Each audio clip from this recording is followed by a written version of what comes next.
Boa noite, meus irmãos. Boa noite.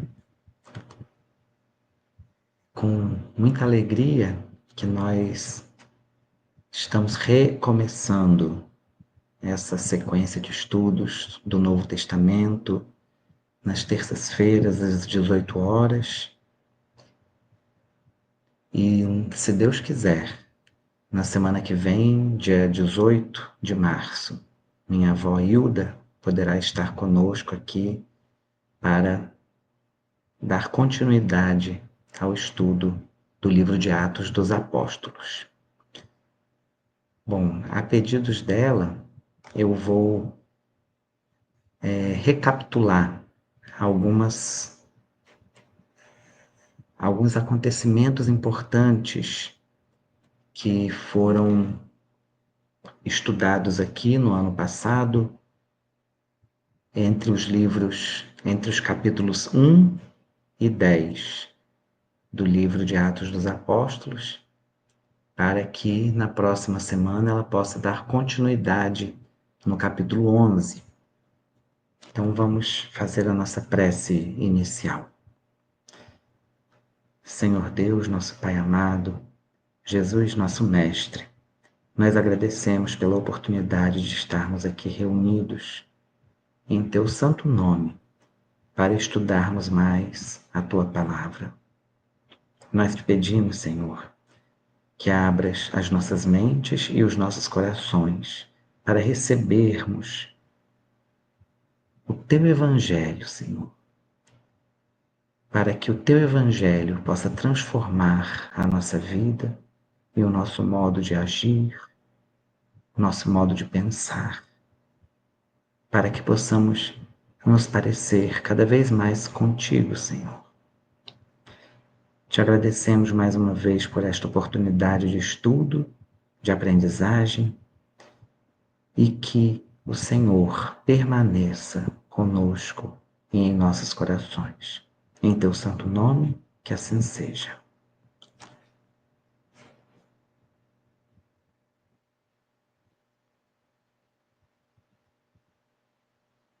Bom, então,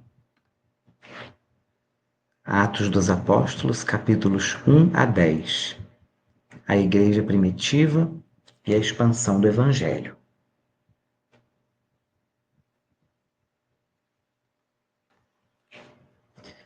Então vamos apenas fazer uma breve introdução, uma apresentação do livro.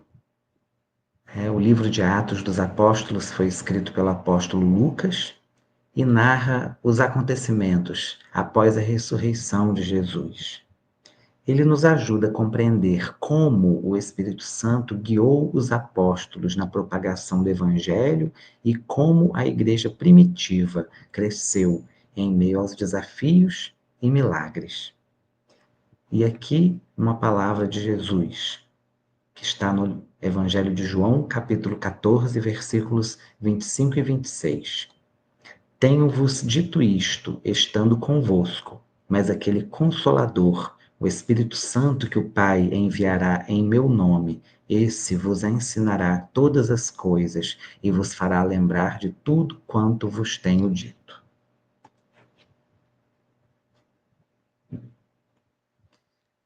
Então, o primeiro ponto que vamos trabalhar aqui hoje é a ascensão de Jesus e a promessa do Espírito Santo. Então, após a ressurreição, Jesus permanece com os discípulos ainda por 40 dias. E, perguntado sobre o tempo em que haveria a restauração de todas as coisas, Jesus responde: Não vos pertence saber os tempos ou as estações que o Pai estabeleceu pelo seu próprio poder, mas recebereis o poder do Espírito Santo, que há de vir sobre vós, e ser-me-eis testemunhas, tanto em Jerusalém, como em toda a Judéia e Samaria e até os confins da terra. Então aqui Jesus, ele já afirma para os seus apóstolos, tanto que o próprio Espírito Santo de Deus seria derramado sobre eles e os ajudaria a propagar, espalhar a sua palavra, como também profetiza que a palavra de Deus não permaneceria apenas na Judéia, na Samaria, mas seria espalhada por toda a terra. E depois de dizer estas palavras, Jesus é elevado às alturas e desaparece aos olhos de uma grande multidão. Então, nosso querido Chico Xavier nos presenteia com esta mensagem escrita por Emmanuel, intitulada Como Testemunhar, que está no livro Pão Nosso, que fala justamente sobre esse versículo de Atos dos Apóstolos, capítulo 1, versículo 8. Mas recebereis o poder do Espírito Santo que há de vir sobre vós, e ser-me-eis testemunhas, tanto em Jerusalém como em toda a Judéia, Samaria e até os confins da terra. Emmanuel diz: realmente Jesus é o Salvador do mundo, mas não libertará a terra do império do mal sem a contribuição daqueles que lhe procuram os recursos salvadores. O Divino Mestre, portanto, precisa de auxiliares com atribuições de prepostos e testemunhas em toda parte. É impraticável o aprimoramento das almas sem educação, e a educação exige legiões de cooperadores.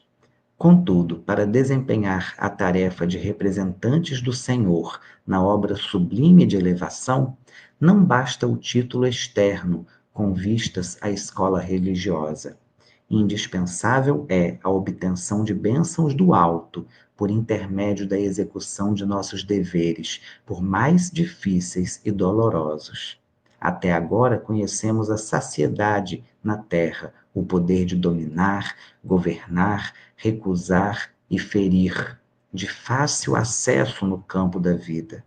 Raras criaturas, porém, fazem por merecer de Jesus o poder celeste de obedecer, ensinando, de amar, construindo para o bem, de esperar, trabalhando, de ajudar desinteressadamente. Sem a recepção de semelhantes recursos, que nos identificam como trabalhador divino, e sem as possibilidades de refleti-lo para o próximo, em espírito e em verdade, através do nosso esforço constante da aplicação pessoal do Evangelho, podemos personificar excelentes pregadores, brilhantes literários ou notáveis simpatizantes da doutrina cristã, mas não testemunhas dele.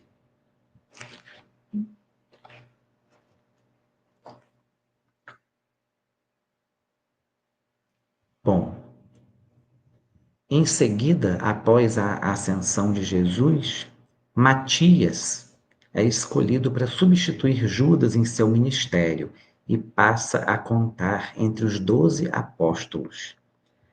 Algo interessante que podemos compartilhar aqui é que São Clemente de Alexandria, em seus escritos no Estromata, aponta: então Zaqueu, a quem chamam Matias, o chefe dos publicanos, quando ouviu que o Senhor o tinha em alta estima, o suficiente para estar com ele, disse: eis que dou metade dos meus bens atuais como esmola, e o Senhor, se alguma vez extorquir dinheiro de alguém, de alguma forma, devolvo 4 vezes mais.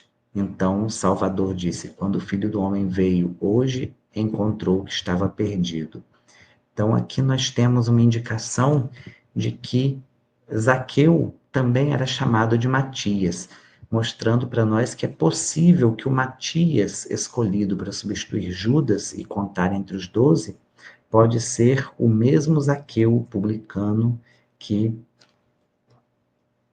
subiu em uma árvore para ver Jesus, mostrando mais uma vez a possibilidade de transformação da vida daquele que escolhe andar com Jesus. Andar lado a lado com Jesus tem a vida completamente transformada e restaurada. Depois nós entramos no acontecimento do Pentecostes e o nascimento da igreja. Existe uma profecia que está no livro de Joel, capítulo 2, versículos 28 e 29, que diz: e há de ser que depois derramarei o meu espírito sobre toda a carne, e vossos filhos e vossas filhas profetizarão, os vossos velhos terão sonhos, os vossos jovens terão visões. E também sobre os servos e sobre as servas naqueles dias derramarei o meu espírito. Então, o derramamento do Espírito Santo, profetizado em Joel, é sobre todos nós. Todos nós recebemos uma parte do Espírito Santo de Deus, a centelha divina que está dentro de nós. É através dela que o Espírito Santo de Deus pode falar conosco, pode nos orientar, nos ensinar, nos convencer do pecado, da justiça. E o próprio Cristo, ele diz no Evangelho de Mateus, capítulo 28, versículos 19 e 20, ele diz: portanto, ide, fazei discípulos de todas as nações, batizando-os em nome do Pai, do Filho e do Espírito Santo, ensinando-os a guardar todas as coisas que eu vos tenho mandado. Eis que estou convosco todos os dias, até a consumação do mundo. Amém. Jesus. Então, como nós podemos ensinar tudo que Jesus nos ensinou, como nós podemos transmitir, né? Apenas quando nós permitimos que o Espírito Santo de Deus fale através de nós. Apenas quando nós nos colocamos à disposição do Senhor para que Ele nos use para levar a sua palavra, para levar aquilo que Ele deseja realizar através de nós até aqueles que estão necessitados, aqueles que precisam ouvir da palavra, receber mais dos ensinamentos de Deus.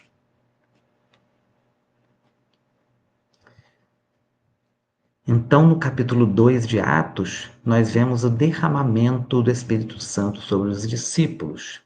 Quando está narrado, de repente veio do céu um som, como de um vento veemente e impetuoso, e encheu toda a casa em que estavam assentados, e foram vistas por eles línguas repartidas, como que de fogo, as quais pousaram sobre cada um deles. E todos foram cheios do Espírito Santo, e começaram a falar noutras línguas, conforme o Espírito lhes concedia que falassem. Então, isso está narrado no livro de Atos, capítulo 2, versículos 2 a 4.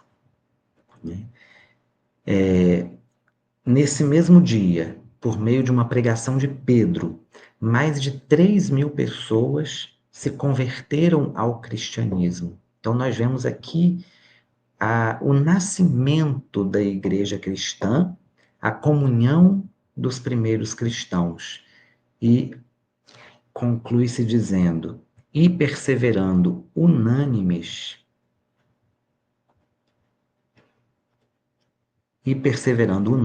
todos os dias no templo e partindo pão em casa, comiam juntos com alegria e singeleza de coração, louvando a Deus e caindo na graça de todo o povo. E todos os dias acrescentava o Senhor à igreja aqueles que se haviam de salvar. Então, o próprio Deus enviava mais pessoas para se juntarem àquela igreja. Nós recebemos, por meio da ação de Deus, por meio da providência divina, aqueles que são encaminhados para congregar conosco, para participar conosco dos estudos do Evangelho, da leitura da palavra. É sempre, então, uma grande responsabilidade, porque quando nós nos colocamos em serviço cristão, a serviço de Deus, nós precisamos estar preparados para receber de Deus tudo aquilo que Ele tem para nos oferecer. E todos aqueles que Ele envia para que, através de nós, possam receber e conhecer a sua palavra. Por isso, se torna para nós, então, uma grande responsabilidade. Então, mais uma vez, Emmanuel nos traz uma palavra intitulada Perante a Multidão, que está no livro Vinha de Luz, psicografado por Chico Xavier. Então, quando, naquele momento que os apóstolos que receberam o Espírito Santo começaram a falar em línguas diferentes, muitos da multidão começaram a zombar deles, dizendo, como está escrito no capítulo 2 de Atos, versículo 13, estão cheios de mosto. Né? Mosto é a bebida alcoólica, né? Estão alcoolizados. Né? O que o povo dizia dos discípulos, por eles estarem falando em línguas estranhas, em línguas diferentes. E Emmanuel então diz para nós: a lição colhida pelos discípulos de Jesus no Pentecostes ainda é um símbolo vivo para todos os aprendizes do Evangelho diante da multidão. A revelação da vida eterna continua em todas as direções. Aquele som como de um vento veemente e impetuoso e aquelas línguas de fogo a que se refere a descrição apostólica descem até hoje sobre os continuadores do Cristo entre os filhos de todas as nações. As expressões de Pentecostes dilatam-se em todos os países, embora as vibrações antagônicas das trevas. Todavia, para milhares de ouvintes e observadores, apenas funcionam alguns raros apóstolos encarregados de preservarem a luz divina, a divina luz. Realmente, são inumeráveis aqueles que, consciente ou inconscientemente, recebem os benefícios da celeste revelação. Entretanto, não são poucos os zombadores de todos os tempos, dispostos à irreverência e à ironia diante da verdade. Para esses, os leais seguidores do Mestre estão embriagados e loucos. Não compreendem a humildade que se consagra ao bem, a fraternidade que dá sem exigências descabidas e a fé que confia sempre, não obstante as tempestades. É indispensável não estranhar o assédio desses pobres inconscientes se te dispões efetivamente a servir o Senhor da vida. Cercar-te-ão trabalho, acusando-te de bêbado. Criticar-te-ão as atitudes, chamando-te de covarde. Escutar-te-ão as palavras de amor, conservando a ironia na boca. Para eles, a tua abnegação será envilecimento, a tua renúncia significará incapacidade, e a tua fé será interpretada à conta de loucura. Não hesites, porém, no espírito do serviço. Permaneces como os primeiros apóstolos nas grandes praças, onde se acotovelam homens e mulheres, ignorantes e sábios, velhos e crianças. Aperfeiçoa tuas qualidades de recepção, onde estiveres, porque o Senhor te chamou para intérprete da sua voz, ainda que os maus zombem de ti.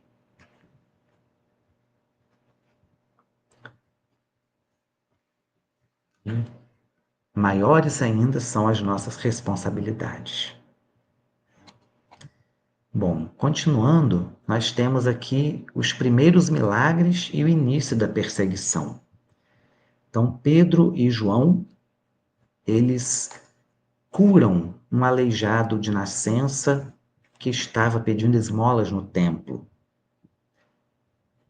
É quando Pedro diz, aquele aleijado, não tenho prata nem ouro, mas o que eu tenho eu te dou.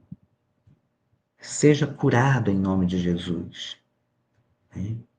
E depois disso, Pedro prega ousadamente no templo, proclamando que Jesus é o Cristo, e os apóstolos, então, começam a sofrer perseguição. Em determinado momento, os apóstolos são presos e ameaçados. Mas Pedro e João respondem da seguinte forma: julgai vós se é justo diante de Deus ouvir-vos antes a vós do que a Deus, porque não podemos deixar de falar do que temos visto e ouvido. Atos 4, versículos 19 e 20. Então, Pedro e João demonstram aqui uma enorme coragem, porque eles, diante dos que o estavam prendendo, que tinham poder para aprisionar e matar, eles respondem: como é que nós vamos deixar de falar o que nós temos visto e ouvido da parte de Deus? Ou é justo que nós venhamos a fazer a vontade de Deus ou a de vocês que estão aqui nos ameaçando agora? Então, eles foram açoitados e foram soltos. E depois de soltos, Pedro e João se reúnem com os demais apóstolos e juntos fazem uma oração.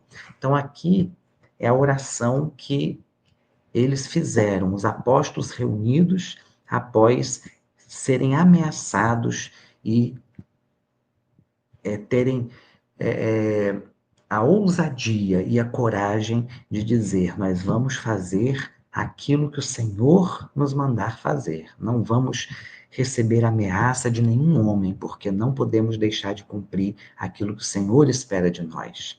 Então, olha a oração que eles fizeram. Senhor, tu és o Deus que fizeste o céu, a terra e o mar e tudo que neles há. Então, reconhecendo a grandeza e a soberania de Deus sobre todas as coisas. Que disseste pela boca de Davi, seu servo, porque bramaram os gentios e os povos pensaram coisas vãs. Levantaram-se os reis da terra e os príncipes se ajuntaram a uma contra o Senhor e contra o seu ungido. Porque verdadeiramente contra o teu santo filho Jesus, que tu ungistes, se ajuntaram não só Herodes, mas Pontos e Pilatos com os gentios e com os povos de Israel, para fazerem tudo o que a tua mão e o teu conselho tinham anteriormente determinado que se havia de fazer.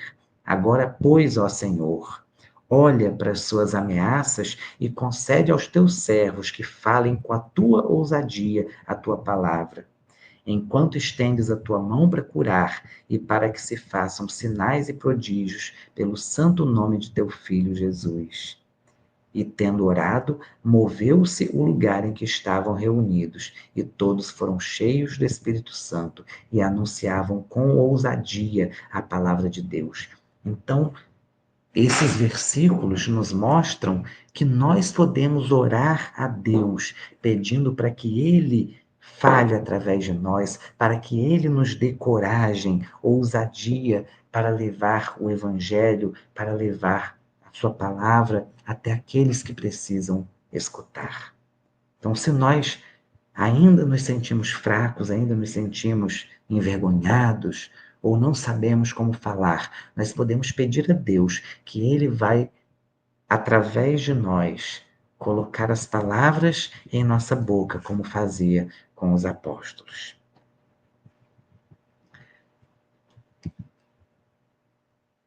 Logo em seguida, no capítulo 5 de Atos dos Apóstolos, nós vemos mais um milagre. A sombra de Pedro cura. Está escrito então no versículo 15: de sorte que transportavam os enfermos para as ruas e os punham em leitos e macas, para que ao menos a sombra de Pedro, quando este passasse, cobrisse alguns deles. Então a própria sombra de Pedro curava os enfermos que estavam colocados ali diante do caminho. Nós podemos perceber aqui, meus irmãos, que mesmo sem perceber ou sem intenção, Pedro curava por meio de sua sombra. Assim deve ser a vida do verdadeiro cristão, por meio de suas atitudes, gestos ou palavras, levar o evangelho de Jesus a todos, viver o evangelho de modo que até mesmo os que não conhecem o evangelho possam crer por meio do seu exemplo. Então aqui eu tenho duas frases muito bonitas que nos dizem muito a respeito da nossa vida como cristãos, da nossa responsabilidade de andarmos em Jesus, porque Pedro estava em Jesus, andava segundo a palavra de Deus, e por isso a sua própria sombra curava os enfermos, porque ele escolheu andar uma vida ao lado de Jesus. E aí nós temos aqui a primeira frase de Dietrich Bonhoeffer. Ele diz: sua vida como cristão deve fazer com que os descrentes questionem sua descrença em Deus. E depois, uma frase de Billy Graham. Ele diz: somos as Bíblias que o mundo está lendo, somos os credos que o mundo precisa, somos os sermões que o mundo está ouvindo. Então, muitas vezes, para aqueles que não conhecem, ou que conhecem, mas não buscam a Deus, para aqueles que acreditam em Deus, mas que não buscam viver segundo a sua palavra, para muitos deles, nós, cristãos, somos a única Bíblia que eles podem ler. Quando nós exemplificamos, quando nós falamos de Deus, estes recebem o Evangelho através de nós. E como diz Dietrich Bonhoeffer, que a nossa vida possa fazer com que os descrentes questionem a sua crença em Deus. E Emmanuel, ele também nos traz a seguinte mensagem, intitulada Que Despertas? Está no livro Pão Nosso, psicografado por Chico Xavier. De sorte que transportavam os enfermos para as ruas e os punham em leitos e em camilhas, para que ao menos a sombra de Pedro, quando este passasse, cobrisse alguns deles. Atos 5, versículo 15. O conquistador de glórias sanguinolentas espalha terror e ruínas por onde passa. O político astucioso semeia a desconfiança e a dúvida. O juiz parcial acorda o medo destrutivo. O revoltado espalha nuvens de veneno sutil. O maledicente injeta disposições malignas nos ouvintes, provocando o verbo desvairado. O caluniador estende fios de trevas na senda que trilha. O preguiçoso adormece as energias daquele que encontra, inoculando-lhes fluidos entorpecentes. O mentiroso deixa perturbação e insegurança ao redor dos próprios passos. O galhofeiro, com a simples presença, inspira e encoraja histórias hilariantes. Todos nós, através dos pensamentos, das palavras e dos atos, criamos a atmosfera particular que nos identifica aos olhos alheios. A sombra de Simão Pedro, que aceitara o Cristo e a ele se consagrara, era disputada pelos sofredores e doentes que encontravam nela a esperança de alívio, reconforto e alegria. Examina os assuntos e atitudes que a tua presença desperta nos outros.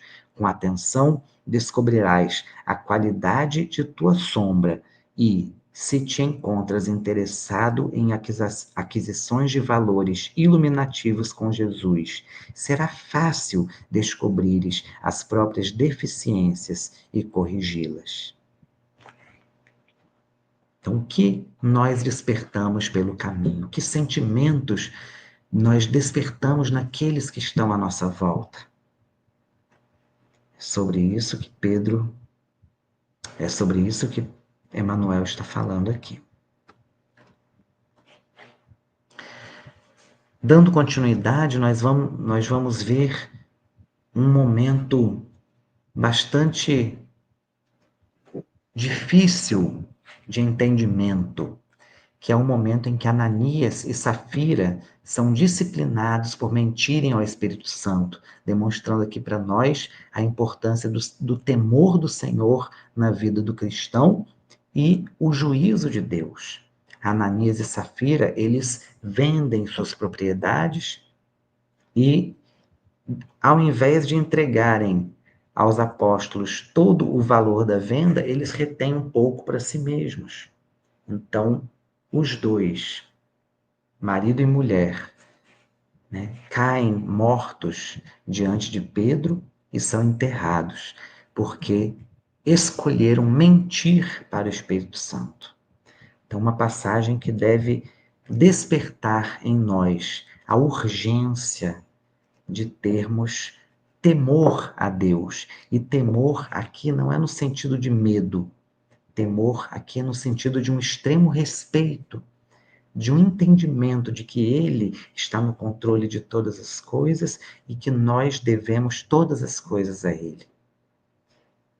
Então, nesse momento, muitos que viram esses acontecimentos, né, a morte de Ananias e Safira, muitos temeram a Deus e muitos passaram a obedecer a Deus com mais temor e transformaram as suas vidas de modo a cumprirem com diligência, cumprirem com muito cuidado aquilo que Deus ordenava. Então, é esse cuidado que nós devemos ter em nossas vidas. Estamos vivendo de acordo com a palavra de Deus? Estamos cumprindo tudo aquilo que Deus espera de nós? Aonde ainda não conseguimos cumprir, aonde ainda estamos errando, nós precisamos, com urgência, encontrar aonde está a nosso pecado predileto, aonde nós continuamos a errar, para corrigir, para endireitar o nosso caminho. Então, em seguida, nós vemos que os apóstolos são presos novamente e, dentro do Sinédrio, Gamaliel, que também era um dos doutores da lei, inclusive era aquele que orientava Paulo de Tarso, quando estudava, foi o professor de Paulo, como nós podemos ver no livro Paulo e Estevão, com muitos detalhes. Gamaliel diz então: agora digo-vos, dai de mão a estes homens e deixai-os, porque se este conselho ou esta obra é de homens, se desfará, mas se é de Deus, não podereis desfazê-la, para que não aconteça serdes também achados combatendo contra Deus. E concordaram com ele, e chamando os apóstolos, tendo-os aceitado, mandaram que não falassem o nome de Jesus e os deixaram ir. Retiraram-se, pois, da presença do conselho, regozijando-se de terem sido julgados dignos de padecer afronta pelo seu nome. E todos os dias no templo e nas casas não cessavam de ensinar e de anunciar a Jesus Cristo. Atos 5, 38 a 42. Então, aqui nós vemos que a igreja primitiva cresce apesar de toda a oposição e de toda a perseguição que sofria. E aqui nós temos uma mensagem do próprio João Evangelista, psicografada por Chico Xavier, que pode ser encontrado no livro Escultores de Almas. Que as bênçãos puríssimas e sacrossantas da Virgem baixem sobre vós, inundando-vos de luz. É a saudação de João. Não foi em vão que Ismael, o grande missionário, hasteou nas plagas brasileiras a sua grande bandeira com o lema sagrado: Deus, Cristo, Caridade. Se alguns pobres ignorantes têm entravado a marcha da grandiosa doutrina, almas bem formadas e que compreendem os seus deveres, escutaram-lhe a chamada que reboou de serra em serra. A vós que destes hoje um grande passo na espinhosa estrada, eu felicito. E de vós que sois batalhadores da luz, avante os pioneiros do progresso. Jamais encontrareis aqui um momento de paz, porque a terra não tem água que sacia toda sede. Mas se fordes firmes em vossos postos, quando partirdes, vós sereis saciados, porque guardaremos para vós a água do infinito. Lutar para vencer. Eis o distintivo dos grandes lutadores. Não enfraqueçais. É esta a verdadeira doutrina do Mestre que se funda no conceito de Gamaliel. Se for verdade, por si se elevará. E vós, então, havereis mais tarde cobrir com seus raios brilhantes e protetores todas as nações confraternizadas. Que sejais firmes e que uma nova era de concórdia e paz nasça para vós, é o que vos deseja o humilde servo. João Evangelista. Então, nós precisamos permanecer fiéis, lutar para vencer, não enfraquecer, não esmorecer, porque se aquilo que falamos é verdade, se aquilo pelo que lutamos é a verdade de Jesus, por si mesma a verdade se elevará. Esse é o conselho de Gamaliel. No próximo item, nós vemos aqui em Atos 6 que os apóstolos se reúnem para eleger diáconos que os auxiliassem na execução das tarefas da igreja. E este parecer contentou toda a multidão, e elegeram Estevão, homem cheio de fé do Espírito Santo, e Filipe, Prócoro, e Nicanor, e Timão, e Parmenas e Nicolau, prosélito de Antioquia, e os apresentaram entre os apóstolos, e estes, orando, lhes impuseram as mãos. E crescia a palavra de Deus em Jerusalém, se multiplicava muito o número dos discípulos, e grande parte dos sacerdotes obedecia à fé.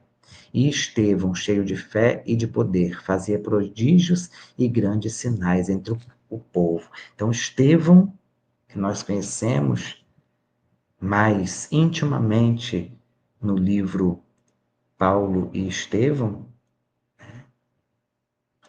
ele se destaca entre os diáconos pelo seu poder e pela sua fé de fazer prodígios e grandes sinais entre os povos. Aqui, meus irmãos, na escolha dos diáconos, nós vemos a importância da organização e da divisão de tarefas quando estamos nos propondo a realizar alguma tarefa para a construção do reino de Deus na terra.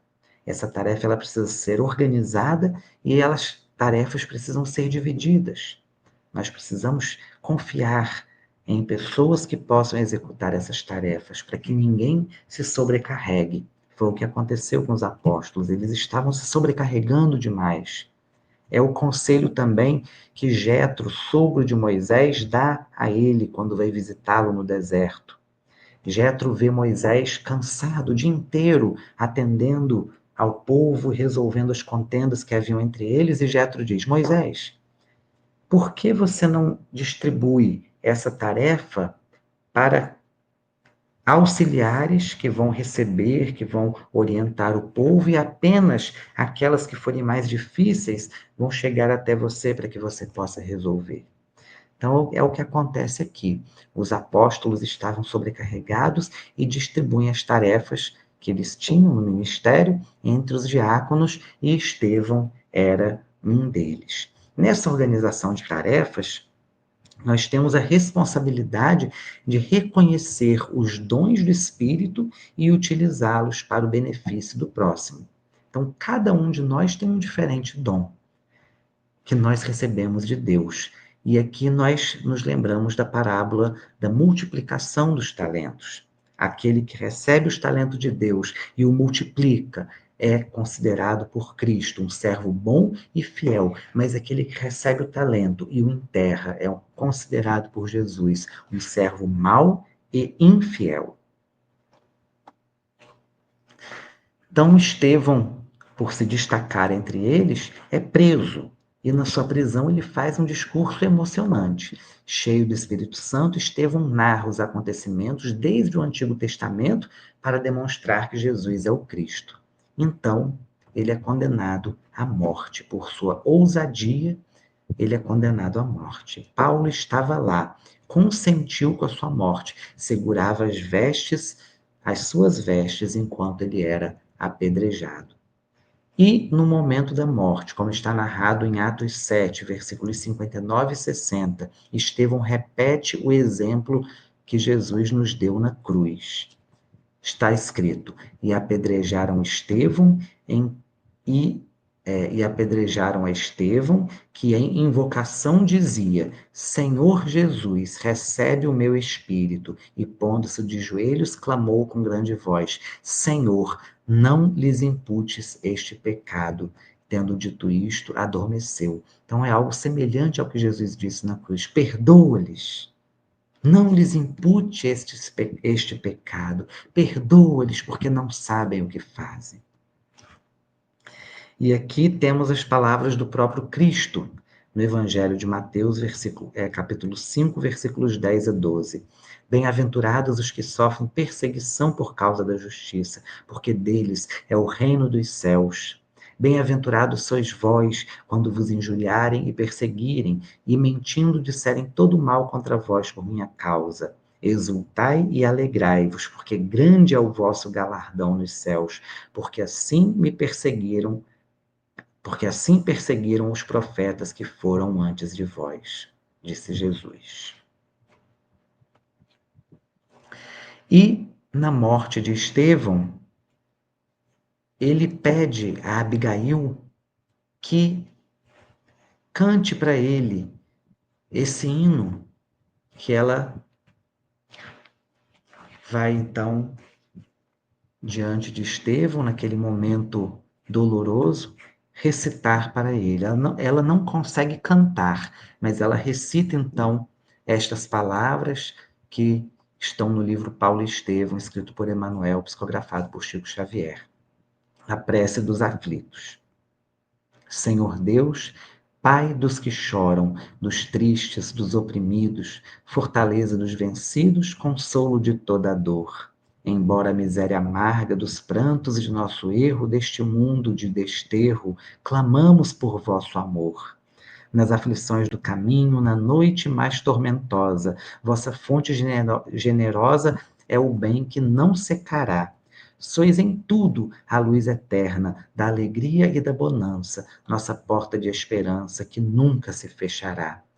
Quando tudo nos despreza no mundo da iniquidade, quando vem a tempestade sobre as flores da ilusão, ó Pai, sois luz divina, o cântico da certeza, vencendo toda aspereza, vencendo toda aflição. No dia da nossa morte, no abandono ou no tormento, trazei-nos esquecimento da sombra, da dor, do mal. Que nos últimos instantes sintamos a luz da vida renovada e redimida, na paz ditosa e imortal. Que beleza, meus irmãos, este hino. Bom, continuando, nós vemos então a expansão do evangelho para além de Jerusalém.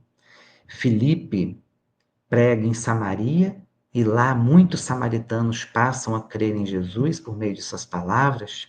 E o próprio Simão, o mágico, oferece dinheiro aos apóstolos para que pudesse também realizar os sinais que estes estavam realizando no meio do povo. Mas Pedro o repreende, dizendo que nós não podemos tentar adquirir os dons espirituais utilizando dinheiro ou qualquer outro bem material. Então, não é através do dinheiro que nós podemos comprar dons espirituais. E temos também um episódio muito interessante em que Filipe prega a um eunuco etíope e o evangelho chega à África. Então, Filipe ele se vê caminhando ao lado de um homem etíope que estava. Filipe caminhava enquanto esse eunuco etíope estava dentro de uma carruagem. E ele vê que esse homem, o etíope, estava lendo as Escrituras. Então ele pergunta: Você entende o que você está lendo?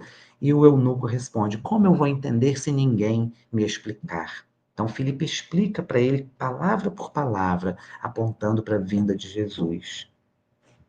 É interessante que esse homem se converte, ele é batizado em nome de Jesus e Filipe é transladado. Ele é como se fosse teletransportado dali para outra região e continua pelo caminho pregando o evangelho.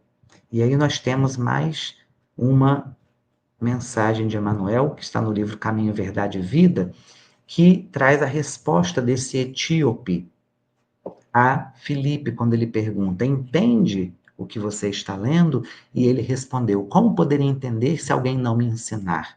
Está em Atos 8, versículo 31. E a mensagem se intitula Cooperação.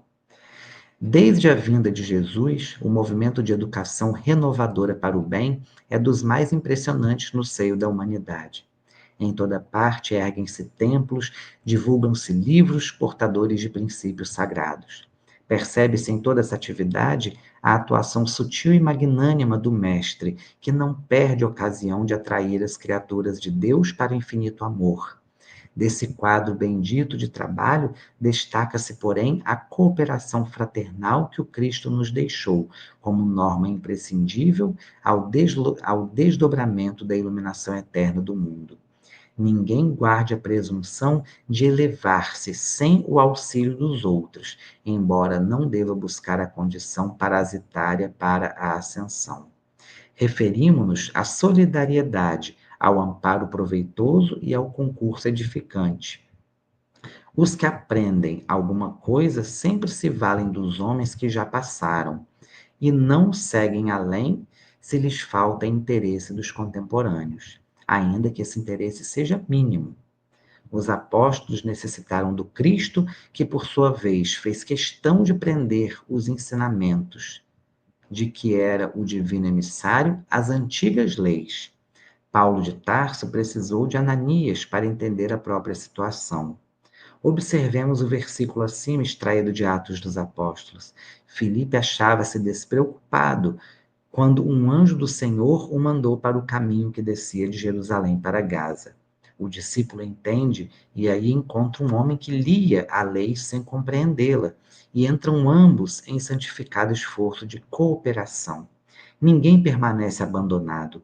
Os mensageiros do Cristo só correm sempre nas estradas mais desertas. É necessário, porém, que a alma aceite sua condição de necessidade e não despreze o ato de aprender com humildade, pois não devemos esquecer, através do texto evangélico, que o mendigo de entendimento era o mordomo-mor da rainha dos etíopes, superintendente de todos os seus tesouros. Além disso, ele ia de carro e Filipe ia a pé.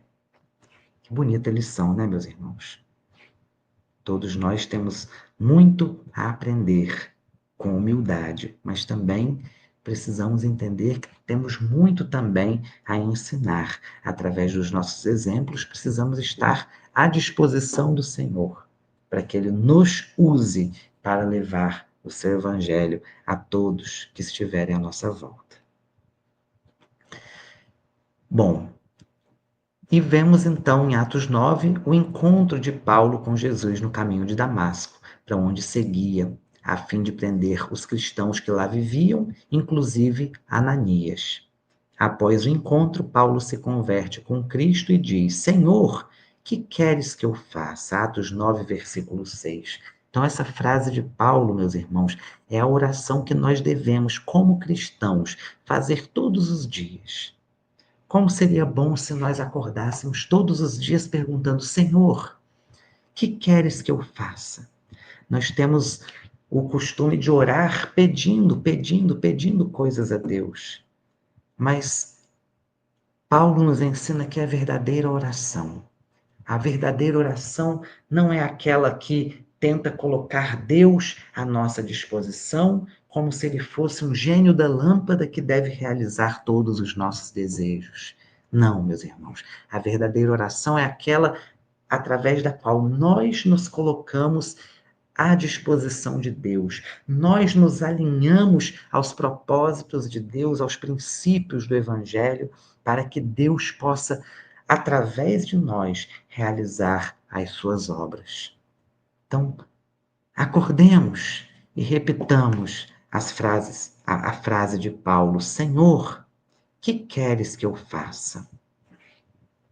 Vemos então que Paulo perde a visão após o vislumbre da luz do Cristo e Jesus o orienta a ir até a cidade. Jesus pede a Ananias para curar Paulo. Ananias sente medo, porque sabia que Paulo estava ali para prendê-lo, mas ele atende ao pedido do Senhor. A visão de Paulo então é restaurada e Paulo começa a pregar imediatamente o evangelho de Jesus, para a surpresa de todos que passam então a considerá-lo louco. E em sua segunda epístola aos Coríntios, Paulo afirma: assim que, se alguém está em Cristo, nova criatura é, as coisas velhas passaram, eis que tudo se fez novo. Paulo falava sobre si mesmo, porque já não era mais ele que vivia, mas era Cristo que vivia através dele. Paulo tem, inclusive, a ousadia de dizer em outra carta: sede meus imitadores, como eu sou imitador do Cristo. Sede meus imitadores. Isso está, essa frase está na primeira epístola aos Coríntios. Sede meus imitadores, como eu sou imitador do Cristo. Que ousadia Paulo teve para dizer isso, né? Que nós possamos nos alinhar com o Cristo a ponto de termos a ousadia de Paulo. Acordemos, meus irmãos, todos os dias perguntando: Senhor, que queres que eu faça? No capítulo 10, nós vemos então Pedro e a conversão dos gentios. Aqui nós vemos o evangelho se espalhando, né? Além de Jerusalém, chegando inclusive aos gentios. Um centurião romano chamado Cornélio, temente a Deus, recebe uma mensagem divina e é orientado a chamar Pedro para sua casa. Ao mesmo tempo, Pedro tem uma visão sobre alimentos puros e impuros, através da qual o Senhor ensina que não deve haver distinção entre judeus e gentios. E a frase que Deus diz para Pedro é: não faças tu comum ao que Deus purificou. Atos 10, versículo 15. Então Pedro vai até a casa de Cornélio, prega o evangelho e o Espírito Santo é derramado sobre os gentios, para o espanto de Pedro. Ele nunca tinha visto antes o Espírito Santo ser derramado sobre não-judeus. E ali ele entende que os gentios também deveriam receber o Evangelho e veremos nos capítulos adiante, né, que aquele apóstolo que vai assumir essa responsabilidade de levar o Evangelho até os gentios será o apóstolo Paulo. E mais uma mensagem de Manuel aqui. Ante o sublime, não faças tu comum o que Deus purificou. Existem expressões no Evangelho que, à maneira de flores, se salientam num ramo divino, devem ser retiradas do conjunto para que nos deslumbremos ante o seu brilho e perfume peculiares. A voz celeste que se dirige a Simão Pedro nos Atos abrange horizontes muito mais vastos que o problema individual do apóstolo. O homem comum está rodeado de glórias na terra, entretanto, considera-se num campo de vulgaridades, incapaz de valorizar as riquezas que o cercam. Cego diante do espetáculo soberbo da vida que lhe emoldura o desenvolvimento, tripudia sobre as preciosidades do mundo, sem meditar no paciente esforço dos séculos que a sabedoria infinita utilizou no aperfeiçoamento e na seleção dos valores que o rodeiam. Quantos milênios terá exigido a formação da rocha? Quantos ingredientes se harmonizaram na elaboração de um simples raio de sol? Quantos óbices foram vencidos para que a flor se materializasse? Quanto esforço custou a domesticação das árvores e dos animais? Quantos séculos terá empregado a paciência do céu na estruturação complexa da máquina orgânica em que o espírito encarnado se manifesta? A razão é a luz gradativa diante do sublime. Não te esqueças, meu irmão, de que o Senhor te situou a experiência terrestre num verdadeiro paraíso, onde a semente minúscula retribui, na medida do infinito, por um E onde águas e flores, solo e atmosfera te convidam a produzir em favor da multiplicação dos tesouros eternos. Cada dia, louva o Senhor que te agraciou com as oportunidades valiosas e com os dons divinos. Pensa, estuda, trabalha e serve. Não suponhas comum o que Deus purificou e engrandeceu. Emanuel. Então, para concluirmos, estamos passando um pouquinho da hora, podemos dizer que a palavra de Deus nos ensina de maneira poderosa nos capítulos de Atos 1 a 10. E podemos concluir algumas verdades fundamentais para a nossa fé. A primeira delas é o poder do Espírito Santo. Jesus promete o Espírito Santo e no Pentecostes essa promessa se cumpre, capacitando os discípulos a testemunharem com ousadia, lembrando que o Espírito Santo também está derramado sobre nós e que nós podemos pedir a Deus ousadia para sermos verdadeiros discípulos e podermos testemunhar Jesus Cristo diante de todos aqueles que estiverem ao nosso redor. A pregação do Evangelho. Pedro e os apóstolos anunciam a mensagem do Cristo, levando milhares ao arrependimento e à conversão. Outro ponto importante é o crescimento da igreja. Mesmo diante das perseguições, a igreja crescia em unidade, amor e temor ao Senhor, mostrando que Deus sustenta seu povo. O exemplo de fidelidade. Estevão nos ensina sobre a coragem e a fidelidade até o fim, confiando plenamente em Deus. A transformação pela graça. A conversão de Saulo nos lembra que Deus pode transformar qualquer vida, independente do nosso passado. E a salvação, concluindo para todos os povos. A história de Cornélio mostra que Deus não faz acepção de pessoas e que o evangelho é para todos. Diante disso, somos chamados a viver cheios do Espírito Santo, testemunhando o amor de Cristo e confiando que Deus está conduzindo a sua igreja. Quando nós trabalhamos para Deus, Ele é quem nos sustenta, Ele é quem nos guia. Basta que nós nos alinhemos aos seus propósitos. Que possamos então, meus irmãos, seguir o exemplo dos primeiros cristãos, vivendo em comunhão, em oração, em obediência ao Senhor. Que Ele nos fortaleça e nos guie sempre.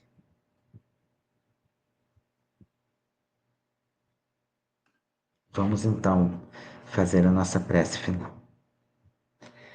Senhor Deus, aqui nos encontramos, Pai, diante de Ti, para honrar e glorificar o Teu nome. Nos colocamos, Pai, à Tua disposição, como filhos, como servos,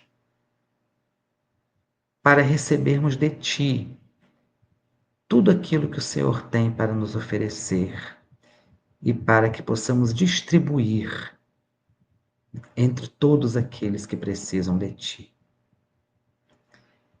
Que possamos acordar todos os dias e nos colocarmos à Tua disposição, Pai, para sermos a Tua voz diante daqueles que não o conhecem, para sermos a Tua palavra diante daqueles que não têm oportunidade de escutá-la, para sermos Tuas testemunhas e Teus exemplos diante daqueles que não creem em Ti, para que possamos conquistar cada vez mais os corações para Ti, Senhor, e converter aqueles que andam perdidos, para que possam buscar também a Tua luz. Que a nossa vida seja uma vida de exemplo, uma vida de fidelidade, uma vida de amor, para que todos à nossa volta queiram encontrar em Ti, através de nós, a Tua verdade e o Teu amor. Pedimos, Pai, que permaneça conosco, porque muito precisamos de Ti. Em Teu santo nome, que assim seja.